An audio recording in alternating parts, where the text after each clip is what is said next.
Welcome everyone to the Turkish Cafe, the hottest ticket in Plano. We're here to recognize Treasured Vessels Foundation and bring awareness to child sex trafficking. We have a few guests tonight, and the first one is Susan Fletcher, your Collin County Commissioner. She'd like to say a few words to you right now. Susan, please come to the stage and tell us everything. Hi. Thank you. So I will tell you, this is a joy to be here. I first want to say thank you to Sean Chelik, the owner of this establishment, and just thank you for opening up the Turkish Cafe and his Woodtop Tavern and allowing us to come here to raise awareness and to raise hopefully some money for this wonderful organization, Treasured Vessels Foundation. I will tell you that I went a couple of weeks ago to one of their fundraisers, and they did raise some money, but I'll tell you, they're about $50,000 short on that goal, and we have got to get them over the top. So we are out here pounding the pavement and trying to make sure everybody knows about this wonderful organization. They raise money and actually use that money for victims of sex trafficking. I'll tell you folks, nobody wakes up and says, I want to be sex trafficked. Nobody wakes up and makes that a bucket list item for them.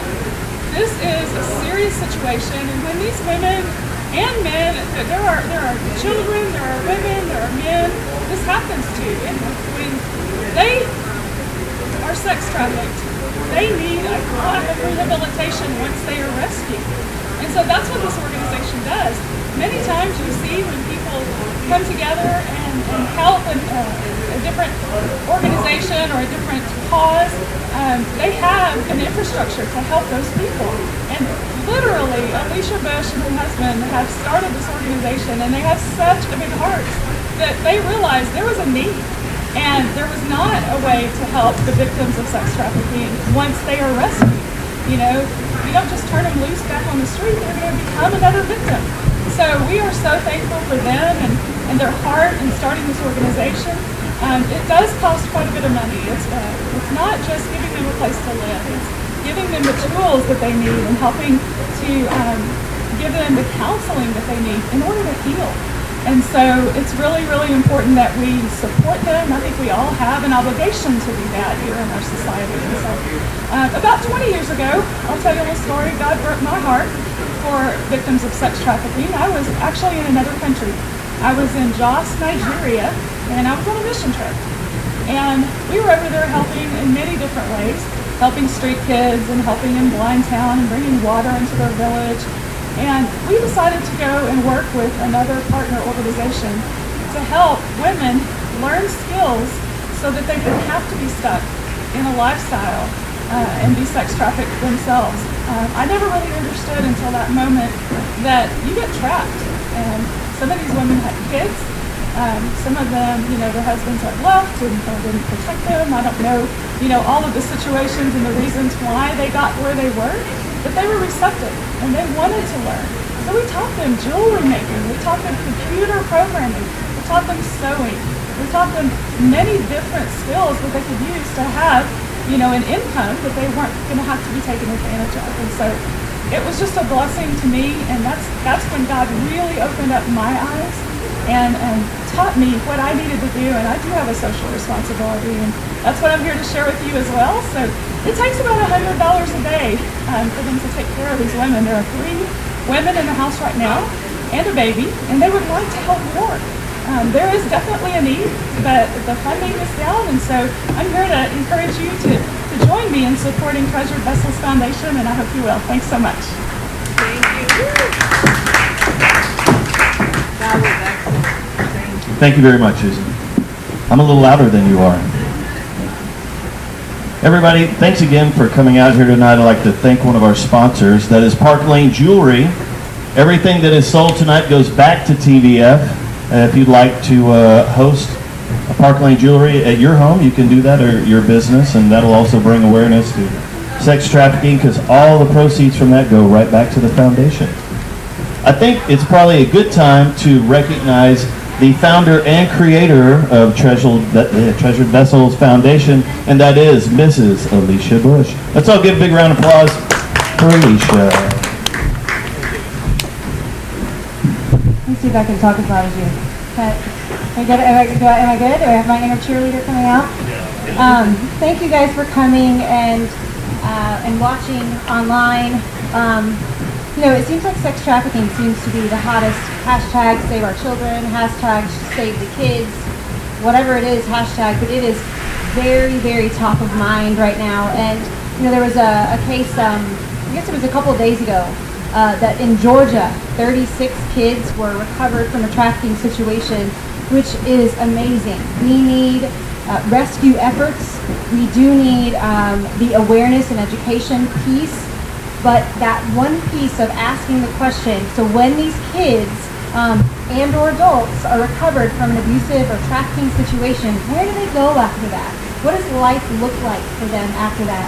And believe it or not, the recidivism rate, meaning those that go back to the life after being recovered, is about 90%.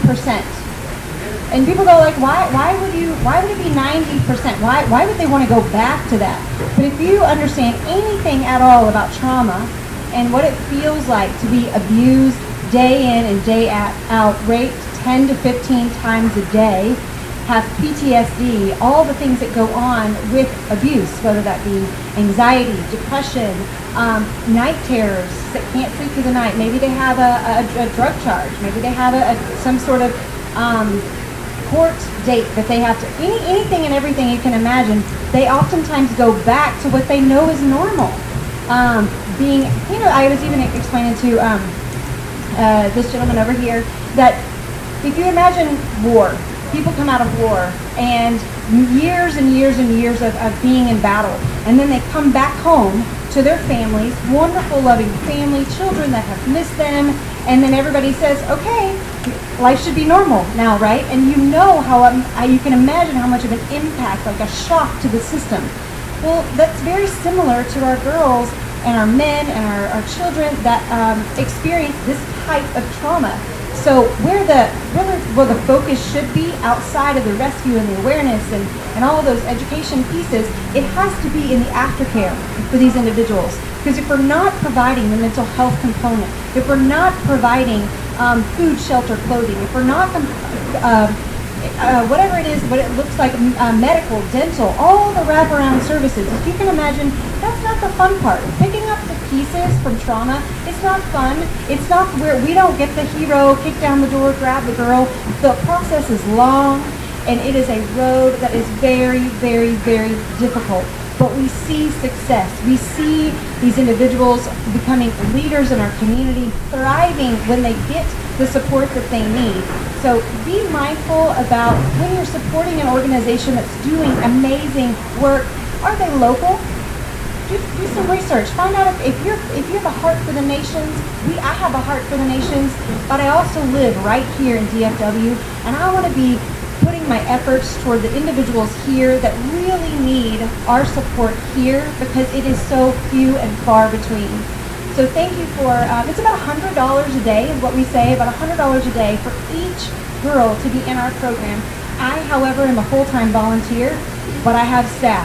I have staff that are with these individuals 24 hours a day, 7 days a week, a licensed professional counselor, a nurse on staff, psychiatrist with med management, and then everything and all things that go all along under the roof of our safe house. So we want to expand, we want to grow, we want to keep our doors open. It's been hard during COVID to fundraise, as you can imagine. So any donation, monthly donors, coming here, like you said, hosting a Park Lane party, donating whatever, your time, would be greatly appreciated, because everything that we do to create awareness and keep our doors open is going to save another life. Thank y'all so much. Thank you, Julia. Thank you. That's right, everybody. You can go to treasuredvesselsfoundation.org and make your donation today, because it's not what you take away, it's what you give of your heart. And we all want to dig deep in our pockets, give to the foundation, keep the girls supported, and keep this thing going. So we'll have a few more speakers here in a little bit, but right now we'll get back to some music. So what they didn't tell you is really I'm a comedian that plays a normal person in life, but not really. Long story short, Some of you may have heard of the television show I was on. It was called Power Rangers. Very first season, 1993. It was Jason the Red Ranger.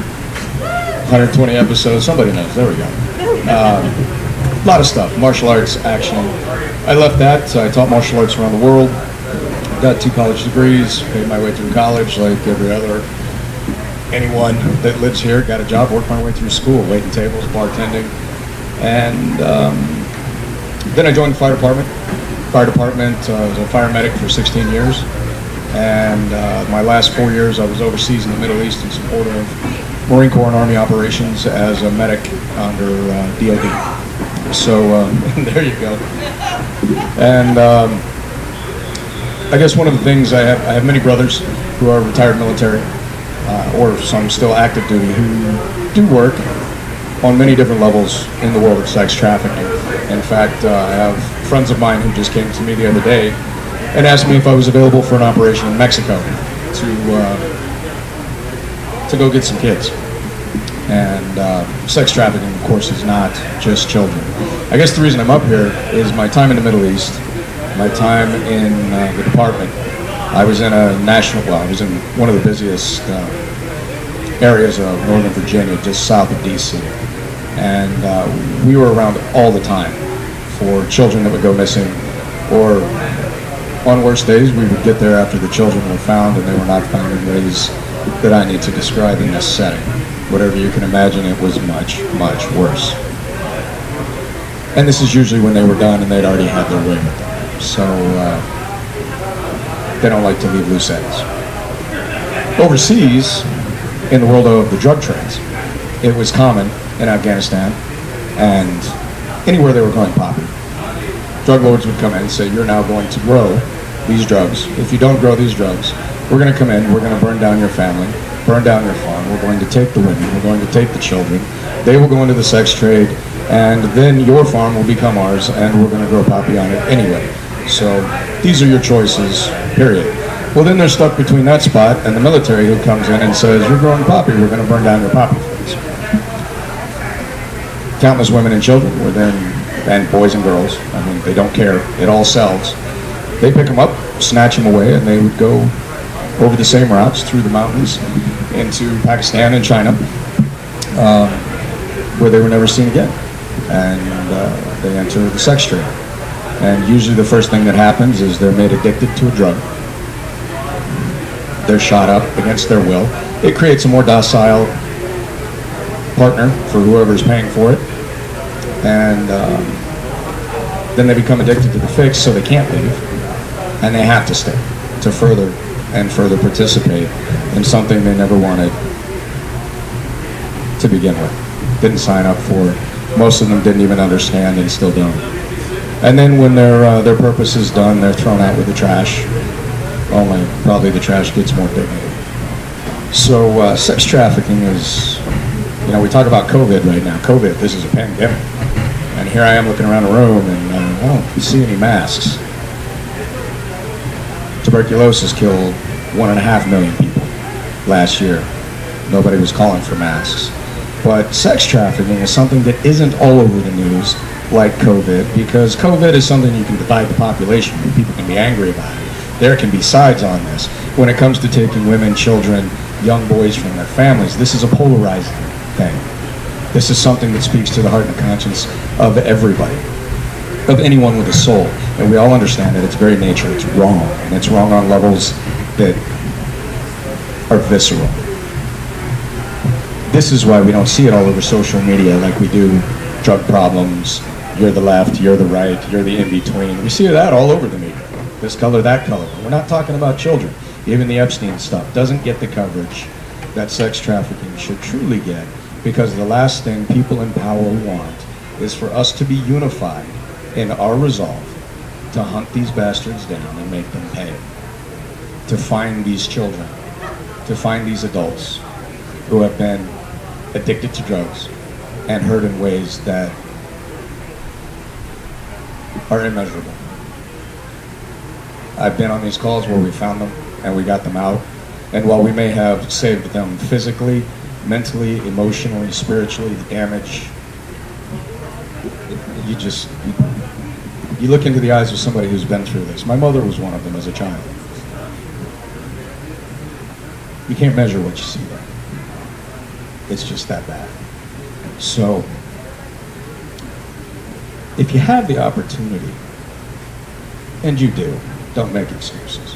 If you have the opportunity to lay down money, time, energy, efforts, even just to give a damn, then really that's what you need to do. You need to share the information. You need to let people know about the charity.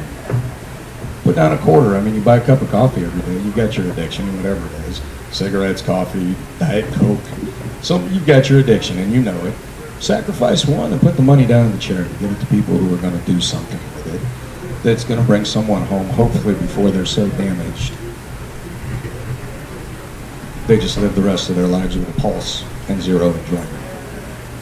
So make an effort to help us find those. All those that we can. And bring those responsible for it before the courts of man and the man above. Because that's the justice they deserve on all fronts. We can take care of this part down here. It's up to him to take care of it when they get there. So don't make excuses. Make it right. Be a part of the solution. Thanks.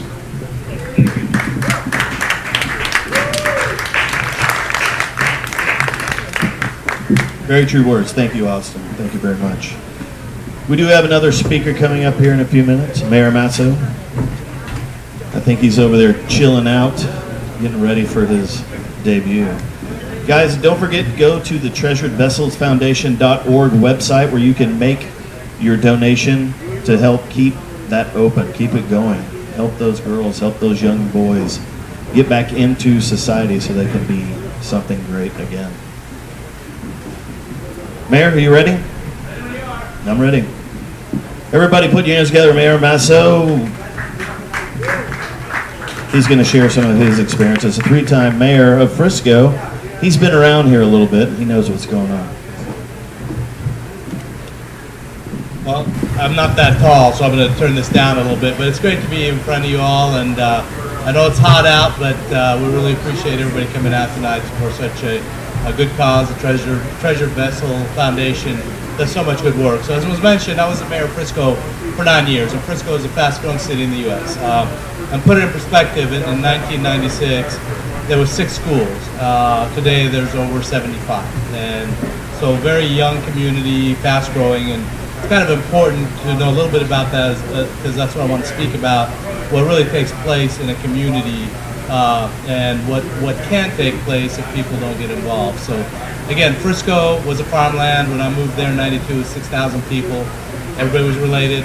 It was a farming community, and you couldn't really buy a pair of socks in town. You had to actually leave town. So as you can imagine, people from all over the world, not just in the state of Texas or the U.S., were moving there, and it was adding over 2,000 new homes a year. And if you think about the number of schools, opening 3 to 4 schools every year really is unheard of. It just doesn't happen. So a lot of families were moving in. And if you look at the demographics of Frisco, it was considered what they call a wealthy community just because the median income was higher. New homes, it wasn't really old homes because it was fast growing. So from the outside looking in, people think, well, whoa, it's a really nice community. And it was. And things are going perfectly, and it's a great education system. But what really you noticed was the same issues were there as in any other city in the U.S. They were just hidden better because you have new teachers coming in, and they're still learning the system. You have new hospitals coming in, and they're still getting to know the community. And so where you notice these problems in an established community, they're more visible because people can see something out of the ordinary. In a fast-growing community, they can't. It's growing fast, and you just don't notice things as much. But does that mean that the issues are not there? And so with sex trafficking, we knew they existed. We had to dig deeper, and we had to try harder to really see what was going on as in the public safety realm, in the school system, everywhere. Because while it wasn't as visible, you knew it was still taking place.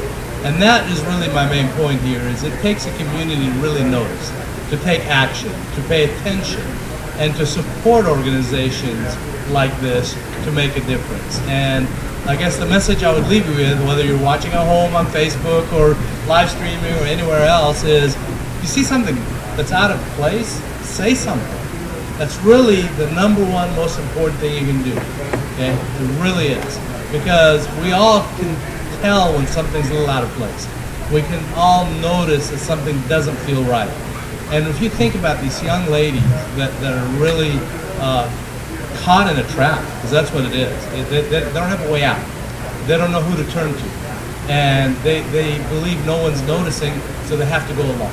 And so it's really up to all of us to help, and it's up to all of us to support organizations like this, because they're actively spreading the message out there of what we should be looking for.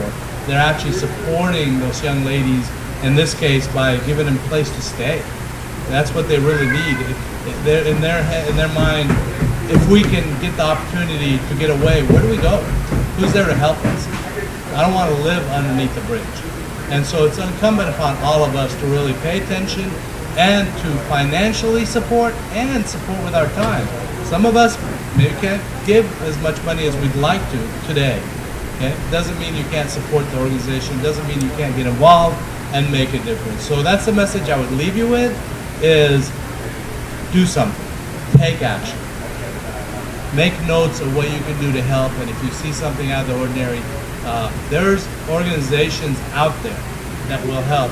Somebody just has to bring it to their attention. So that's the one thing I would tell you in a fast-growing community. Everybody's busy. You have jobs. You have kids going to school.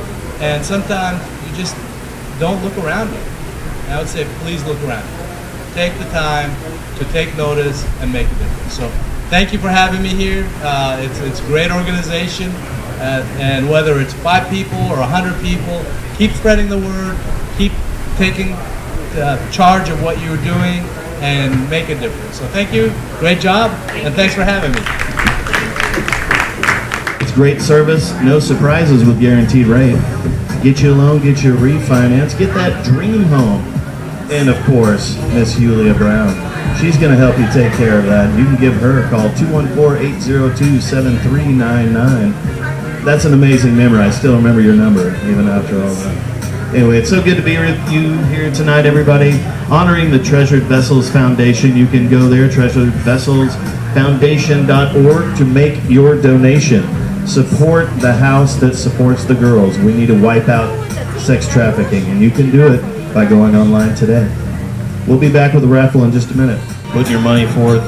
We thank you. We love you. So we're going to get the bucket over here, and we're going to pull one out. So get your tickets ready, everybody. Raffle tonight is what all women like. A little champagne, some handmade soaps, made locally right here by a good friend of ours. She's an artist, and she knows how to do things. She's very beautiful with her creations. So I need a very happy volunteer here. Tell me your name again. Everybody, this is Deborah. Put your hands together for Deborah. She is going to pull out a ticket, so have your tickets ready. All right, let's see what we got here. 5, last 3 numbers, 715. If you're a winner, raise your hand. So, oh, here we go. Annie in the house, everybody. So what Annie just got with her donation was a little champagne and a couple soaps. Thank you, Annie, for giving your hard-earned time and money to TVF. What else you got there, Miss Kelly? Okay, I'm going to put this in my pocket so she doesn't try and reuse it. Yeah, get a good pick there. Hello, Mrs. Brown. Mrs. Brown. Yes. Okay, next round. Get your tickets ready. We got some hydrating serum from Anae and some more soap that we're going to give away. Thank you for your donation, Deborah. The ticket, please. Last 3 numbers, 712. 712. You must be present to win. Oh, here he is. Here's a guy who needs some serum right there. He needs to hydrate, probably. Yeah, I do. Mr. Hennessy in the house, everybody. There it is. I'm sure there's a lucky lady that you could share that with. Yeah, your daughter. Smart man. You'll never go wrong with that. Thanks for giving, Ronnie. We appreciate you. This is one of my favorite Monet products. This is a black, and you rub it on your head, and then hair comes out. I don't know if it's working, but it tingles. You take it? All right, let's see if anybody's got a ticket here. Yeah, there we go. Are we going to do a soap there too? Yeah, okay. So, ticket number 710. 710. You have a balding friend that needs some soap? Oh, right. You need to buy another one for Tom. Tom's got a full head of hair. He doesn't need our help. 710, everybody. 710. Who is it? Anybody? Was it you? No, not you. All right, 710 going once, twice. No, that's not. All right, we're gonna do another one. Ticket 722. 722. 722. Where are your tickets, everybody? Pull your tickets out. Let's see them. Who's got the ticket? 722. Mayor, is it you? Did you buy it? No? Okay. 722. Anybody? People, I like it, that's great. You can give your money and you don't have to get anything for it. It's not what you get, it's what you give of yourself today, right? All right, I'm putting that in my other pocket. I'm going to do it again. Okay. Are you ready? 714. 714. 714, everybody. Is that you again? Her bathroom's going to be full when she gets home. Lots of soap. There we go. That's made by our good friend Madeline Lofty. Yeah. She makes that right here in the Plano Frisco area. Great job. Thank you, Annie, for your donation. That's awesome.